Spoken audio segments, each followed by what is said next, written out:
ఓం సాయిరామ్. మన బాబా కుటుంబ సభ్యులందరికీ నమస్తే అండి. బాబాగారి ఆశీస్సులతో మీరు ఇప్పుడు సంతోషంగా ఆనందంగా ఉండాలని మనస్ఫూర్తిగా బాబాగారిని కోరుకుంటున్నాను. ఫ్రెండ్స్, బాబాగారు అంటే ఇష్టం ఉన్న ప్రతి ఒక్కరూ కూడా బాబాగారి కోసం ఒక చిన్న లైక్ ఇవ్వండి. బాబాగారి ఆశీస్సులు మీకు ఇప్పుడు ఉంటాయండి. అలాగే మీరు ఇప్పటి వరకు ఎక్కడెక్కడో జ్యోతిషం చెప్పించుకుని ఎటువంటి ఫలితం లేక ఇబ్బంది పడి ఉంటే కనుక ఒక్కసారి గురువు గారిని కాంటాక్ట్ అవ్వండి. ఎందుకంటే ఈ గురువుగారు అంజన వేసి ఏ సమస్యకైనా సరే 24 గంటల పరిష్కారం అందిస్తారండి. శ్రీ షిరిడి సాయిబాబా ఆశీస్సులతోటి గురూజీ సుబ్రహ్మణ్యం రాజు గారు జ్యోతిష్యం చెప్తారు. మీ సమస్య ఏదైనా కావచ్చు. భార్యాభర్తల మధ్య సమస్యలు, ప్రేమ సమస్యలు, సంతాన సమస్యలు, విద్య, ఉద్యోగం, వ్యాపారం, స్త్రీ పురుష వశీకరణ 100% చేయబడును. మీరు ఒక్కసారి నమ్మకంతో గురువుగారికి కాల్ చేయండి. ఫోన్ నెంబర్ వచ్చేసి 9908224144. ఈ గురువుగారి దగ్గర చూపించుకున్న వారందరికీ కూడా వారి సమస్యలు అనేవి తీరి ఇప్పుడు చాలా సంతోషంగా ఉంటున్నారండి. కాబట్టి నమ్మకంతో కాల్ చేయండి. ఇంక ఈరోజు వీడియోలోకి అయితే వెళ్ళిపోదామండి. మన బాబాగారి సందేశం. మన బాబాగారు ఏమంటున్నారంటే, బిడ్డ, ఒక్కసారి నా రూపాన్ని నీ మనసు నిండా నింపుకుని నన్ను తలుచుకుని ఈ 2 పుష్పాలలో ఒక పుష్పాన్ని తాకమ్మా. ఎలాంటి శుభవార్త నీకు రాబోతుందో, ఎటువంటి గుడ్ న్యూస్ వినబోతున్నావు స్వయంగా నీ సాయి తండ్రి మాటల్లో తెలుసుకోమ్మా. నీ గురించి, నీకు రాబోతున్న శుభవార్త గురించి అన్నీ కూడా నీ సాయినాథుడి మాటల్లో తెలుసుకో. ఈ బాబా వాక్కు సత్యంగా జరిగే తీరుతుంది అని నువ్వు నమ్ముతున్నావు కదా. కాబట్టి నీకు ఎలాంటి శుభవార్త అందివ్వబోతున్నాను, ఎటువంటి అద్భుత జీవితాన్ని అందివ్వబోతున్నాను, అవన్నీ ఏమిటి అని కూడా స్వయంగా నా మాటల్లో వినతల్లి. స్వయంగా నీ సాయి తండ్రి మాటల్లో వినమ్మా. ఏమిటి ఏది అనేది నీకు అర్థమవుతుంది అని అయితే మన బాబాగారు అంటున్నారండి. ఫ్రెండ్స్, మీరైతే తమ్ముళ్ళు చూశారు కదండి. గులాబీ పువ్వు, మందార పువ్వు. మీరైతే బాబాగారిని తలుచుకుంటూ ఒక పువ్వును తాకండి. ఎటువంటి శుభవార్త వినబోతున్నారో బాబాగారి మాటల్లోనే తెలుసుకోండి. ఫ్రెండ్స్, చిన్న రిక్వెస్ట్ అండి. ఫస్ట్ టైం చూసారైతే మన ఛానల్ సబ్స్క్రైబ్ చేసుకోండి. ఓం సాయిరామ్ అని కామెంట్ చేయండి. మన బాబాగారు ఏమంటున్నారంటే, బిడ్డ, నన్ను తలుచుకుని ఈ 2 పువ్వులలో ఒక పువ్వు తాకమ్మా. ఒకటి మందార పువ్వు, రెండవది గులాబీ పువ్వు. ఈ రెండిటిలో ఒకటి తాకమ్మా. ఈ బాబా మాటల్లో ఎలాంటి శుభవార్త అందివ్వబోతున్నానో తప్పకుండా తెలుసుకో తల్లి. ఒక్కసారి ఈ బాబాని తలుచుకుని ఓం సాయిరామ్ అని కామెంట్లో తెలియచేసి ఏ పువ్వు కావాలో అది అందుకు. నీకు రాబోయే శుభవార్త ఏమిటి, నీ భవిష్యత్తు ఎలా ఉండబోతుంది స్వయంగా నీ సాయి తండ్రి మాటల్లో వినుతల్లి. నీకోసంగా ఈ 2 పువ్వులను నీ ముందు ఉంచాను. శుభవార్తలను కూడా ఉంచాను. నీ జీవితం ఎలా మారబోతుందో నువ్వే చూడు. ఒక పువ్వు అయితే మనసులో అనుకున్నావు కదమ్మా. శ్రద్ధగా నా మాటలు విను. ఏ పువ్వు గురించి ఏం చెప్తానో విను. ముందుగా మందార పువ్వు. మందార పువ్వును తాకి ఎవరైతే ఈ సాయినాథుని తలుచుకున్నారో వారి గురించి నేనేం చెప్పబోతున్నాను, ఎటువంటి శుభవార్త అందివ్వబోతున్నాను, నీ భవిష్యత్తు ఎలా ఉండబోతుంది అన్నీ కూడా నీకు క్షుణ్ణంగా తెలియజేస్తాను తల్లి. మనసు ప్రశాంతత చేసుకుని మనసు పెట్టి విను తల్లి. మందార పువ్వును శుభకరమైన పువ్వుగా భావిస్తారు. ప్రతి పూజలో కూడా మందార పువ్వుని వాడతారు. శుభకార్యాలకు కూడా వాడతారు. లక్ష్మీ కటాక్షంతో పాటు సాయి తండ్రి అనుగ్రహం కూడా నీకు ఉంటుందమ్మా. భగవంతుడిపై నమ్మకం పెట్టుకున్నావు కదమ్మా. ఏది ఏమైనా సరే నీ భారాన్ని నా మీద వేసి నాపై నమ్మకాన్ని పెట్టుకుని నీవు ధైర్యంగా ఉండమ్మా. నీ భారాన్నంతా కూడా నేను మోస్తాను. నువ్వు నా మీద నమ్మకంతో ఉన్నావు, అది నాకు చాలు తల్లి. ఇది నీకు చాలా ముఖ్యమైన విషయం. అది మంచి విషయం కూడా. నీ యొక్క మనస్తత్వానికి ఖచ్చితంగా నీకు అంతా మంచి జరుగుతుంది.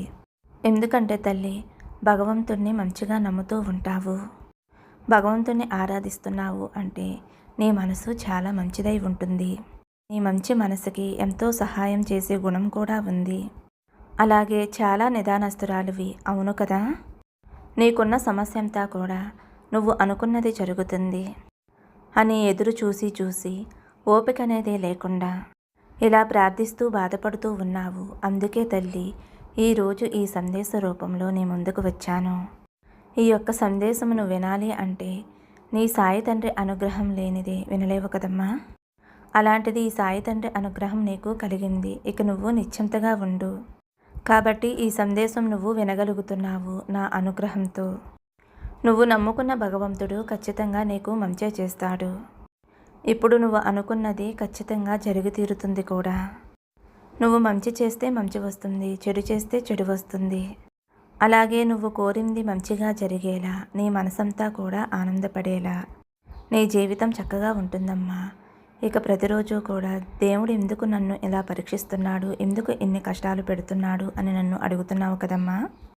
అయితే గుర్తుంచుకో అమ్మా, ఇన్ని కష్టాలు వచ్చాయి, నీకు ఏమి ఇవ్వాలి ఏమి ఇవ్వకూడదు అనేది నీ బాబాకి తెలుసు కదా.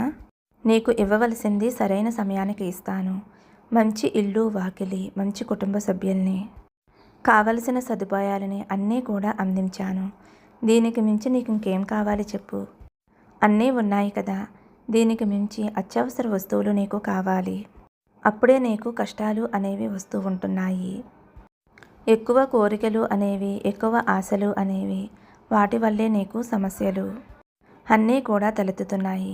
కాబట్టి నువ్వు ఉన్న దానిలో తృప్తి చెందితే ఈ కష్టాలు ఎందుకు వస్తాయి చెప్పు తల్లి. నీకేం కావాలో నన్ను అడుగు తల్లి. అన్నీ కూడా నీ కోరికలు నెరవేరుస్తాను, అన్నీ సక్రమంగా నడిపిస్తాను. నువ్వు ఒకటి ఆశపడుతున్నావు, అది నిన్ను ఖచ్చితంగా వచ్చి చేరుతుందమ్మా. కొంచెం ఆలస్యం అవ్వచ్చు అంతే. ఆ ఆలస్యం వెనుక నీకు శాశ్వత ఆనందం కూడా ఉంటుంది. అదే ఈ బాబా ఉద్దేశం. తప్పకుండా నువ్వు ఏదైతే కోరుకున్నావో, ఏదైతే ఆశపడుతున్నావో ఆ ఆశ నేను నెరవేరుస్తాను. ఇక నువ్వు చేయవలసిందల్లా భక్తితో ఉండాలి. భక్తి ఉంటే సరిపోదు, నమ్మకం కూడా ఉండాలి. ఆ నమ్మకం రెట్టింపు అవ్వాలి. ఆ నమ్మకంతో పాటు ఓపిక కూడా ఉండాలి. భగవంతుని నమ్మావు కానీ ఓపిక లేకుండా ఉంటే ఎలా? జరగలేదు అని నీ మనసు ఆత్రుతతోటి ఆరాటంగా ఉన్నావు. అది అలా ఉండకూడదు కదా.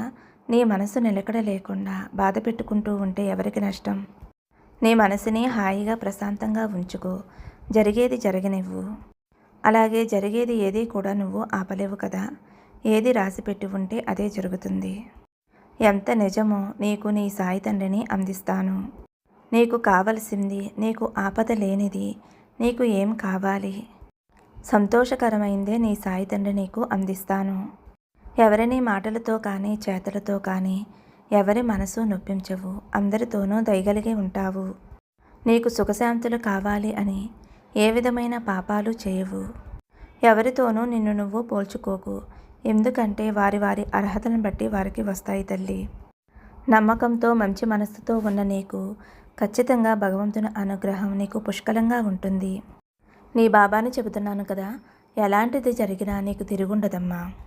నీ సాయి తండ్రిని నమ్మి ఈరోజు మందార పువ్వును తాకావు కదా, ఇక నీకు దైవానుగ్రహం పుష్కలంగా ఉంటుంది. నీ జీవితం అద్భుతంగా ఉండబోతుంది. అలాగే నువ్వు ఊహించిన విధంగా హాయిగా ఆనందంగా గొప్పగా ఉంటావు. ఇక నువ్వు ఎలాంటి దిగులు భయం అనేది పెట్టుకోనవసరం లేదు. బాధేమీ పెట్టుకోవద్దమ్మా. నువ్వు ఖచ్చితంగా నిశ్చితంగా ఉంటే చాలు. నీకు అన్నీ అందుతాయి. సరైన సమయానికి నీకు అన్నీ అందిస్తాను. ముఖ్యంగా నీ సాయి తండ్రి అనుగ్రహం నీకు పరిపూర్ణంగా ఉంటుంది. విను తల్లి, దైవం ఇచ్చిన దానితో తృప్తిగా జీవించు. మనశ్శాంతిగా ఉంటుంది. లభించిన దాన్ని ఆనందంగా స్వీకరించు. నువ్వు స్వీకరించిన దానితో తృప్తిగా సంతోషంగా ఉండు. దేనికి భయపడకు, అనవసరంగా ఆరాటపడకు. ఈ భగవంతుని యొక్క అనుగ్రహం లేనిది ఏదీ జరగదు అని తెలుసుకో అమ్మా. ఇప్పుడు జరిగిందంతా కూడా దేవుని యొక్క సంకల్పం వల్లే జరిగింది అని నువ్వు నమ్మాలి. ఇక నీకు అంతా కూడా శుభం జరుగుతుంది అని నేను దీవిస్తున్నానమ్మా. నీ ముందుండి నిన్ను నడిపిస్తాను. నీ జీవితం ఎంతో శుభకరంగా ఉంటుందమ్మా. ఈ మందార పువ్వును తాకిన నీకు శుభవార్తను కూడా అందుకోబోతున్నావు. పూజకి ఎంతో ముఖ్యమైన పువ్వును తాకాము కదమ్మా. అలాంటి పువ్వు తాకిన నీకు సుఖశాంతులు కలగజేస్తాను. దీనితో పాటు నీ మనసులో ఉన్న కోరిక కూడా నెరవేరుస్తాను. ఇక నీ ఇంట్లో ఎప్పుడూ కూడా భగవంతుని యొక్క అనుగ్రహంతో పిల్లా పాపలు సంతోషంగా ఉంటారు. దైవక శక్తి నిండుగా ఉంటుంది. నీ కుటుంబానికి ఎలాంటి ఆపద రాదు. అవును తల్లి, నీ సాయి తండ్రిని నేను తోడు ఉన్నాను కదా, భయపడకు. అస్సలు భయపడకమ్మా. ఎవరైతే ఈ మందార పువ్వు తాకారో వారందరికీ కూడా ఖచ్చితంగా నా ఆశీర్వాదం ఉంటుంది. నిశ్చింతగా ఉండు తల్లి. మందార పువ్వు తాకిన వారి గురించి అయితే బాబాగారు ఈ విధంగా సందేశం ఇచ్చారండి. ఇక రెండవది రోజా పువ్వు. రోజా పువ్వు తాకిన వారి గురించి మన బాబాగారు ఏం చెప్తున్నారు అంటే, అమ్మా నువ్వు గులాబీ పువ్వు తాకావు కదా, గులాబీ చాలా అందమైన గులాబీ. ఈ గులాబీ తాకిన నీకు ఎలాంటి శుభవార్త వస్తుంది? నీ మనసు విధానం ఏమిటి? అన్నీ కూడా క్షుణ్ణంగా చెబుతాను. మనసు పెట్టి విను. నీ గురించి నువ్వు తెలుసుకోవాలి అనే ఆతృత నీకు ఉంది కదా? నీ గురించి ఒకే ఒక్కసారి నేను నీకు చెబుతాను. ఒక్క ముక్కలో చెప్పేస్తానమ్మా. ఇప్పుడు నువ్వు ఎన్నో చిక్కుల్లో ఉన్నావు తల్లి. ఎన్నో బాధల్లో ఉన్నావు. కానీ చుట్టుపక్కల అందరూ కూడా వీరికేమిట్లే ఇంతలా ఉన్నారు, చాలా బాగున్నారు, సౌకర్యంగా ఉన్నారు, స్థిరపడిపోయారు అని అనుకుంటున్నారు. ఇంత అభివృద్ధి చెందుతున్నారు, ఎంతో ధనంతో ఉన్నారు అని. ఏలకేంట్లే అని నిన్ను చూసి చాలామంది లోపల పొగుడుతూ బయటికి పొగుడుతూ ఉంటారు. కానీ తల్లి, నీలో ఉన్న కష్టం బయటికి పడుతున్న బాధలు ఇవన్నీ కూడా నీకు మాత్రమే తెలుసు. నీ జీవితం అందమైన రోజాలా ఉంటుంది, కానీ లోపల పడుతున్న బాధలన్నీ కూడా చుట్టూ ఉన్న ముళ్ళుల్లా ఉంటుంది. రోజా చుట్టూ ఉన్న ముళ్ళులా ఉంటుంది, అది నీకే తెలుసు. రోజా పువ్వుని తాకాలి అంటే ముళ్ళు అనేవి గుచ్చుకుంటాయి కదా, కాబట్టి జాగ్రత్తగా తాకాలి. నీ జీవితం అందమైన రోజా పువ్వు లాంటిది. నీ జీవితంలో ఎన్నో సమస్యలు, కష్టాలు, అడ్డంకులు అన్నీ కూడా ఉన్నాయి. వాటిని ఎలా నెట్టుకు వస్తావో కూడా నీకు తెలుసు. నీ బాబా తండ్రిని నేను చూస్తున్నానమ్మా. అడుగడుగునా కష్టాలే, అడుగడుగునా బాధలే. ఇంట్లో ఖర్చుల మీద ఖర్చులు, ఏం చేస్తే ఏం ఖర్చు వస్తుందో, ఎన్నో ఆర్థిక ఇబ్బందులు. ఇవన్నీ కూడా నీ సాయి తండ్రికి తెలియకుండా ఉంటాయా? అన్నీ తెలుసమ్మా, కానీ ఇవి శాశ్వతం కాదు, గుర్తుపెట్టుకో. ఇలాంటి కష్టాలు తాత్కాలికమే.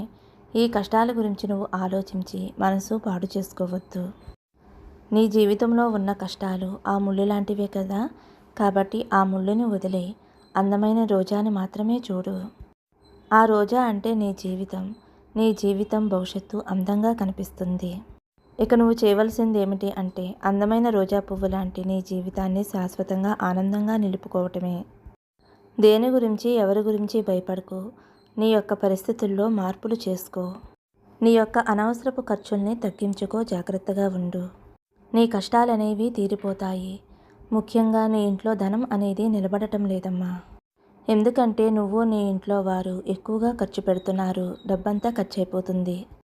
దానివల్ల నీ ఇంట్లో కష్టాలు అనేవి ఎక్కువగా పెరిగిపోతూ ఉన్నాయి. ఇంట్లో భార్యాభర్తల మధ్య గొడవలు రావటం అనేది, మనస్పర్ధలు రావటం అనేది కేవలం ఈ ధనం వల్లే. కాబట్టి తల్లి, పొదుపుగా ఉండు. కొంచెం ఖర్చులు తగ్గించుకుంటే ఎలాంటి కష్ట నష్టాలు ఉండవు.